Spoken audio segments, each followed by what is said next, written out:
Malakas na pagsabog ang umalingaw-ngaw sa Nara Street, Barangay 227 sa Tondo, Maynila, 10 minuto matapos ang salubong sa bagong taon.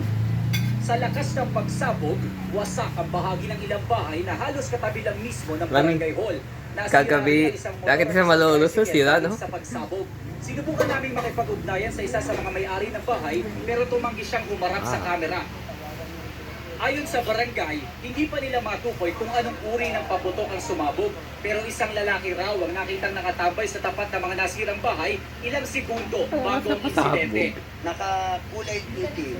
Hindi namin alam kung ano yung nilagay o ano about sa bahay, about sa motor.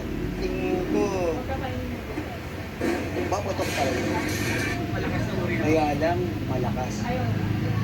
Malakas talaga. Pero dismayado ang barangay dahil sa matagal umanong pagresponde ng pulisya. Ang problema ko, tumawag na ako sa Presidente 7 hanggang ngayon, hindi pa dumarating. Mag-aalas 2 na ng madaling araw nang dumating ang TFRU ng MPD. Sinusubukan pa namin kunin ang bayad ng pulisya tungkol dito. Para sa GMA Okay na po. News, Jomer Apresto nakatutok 24 oras.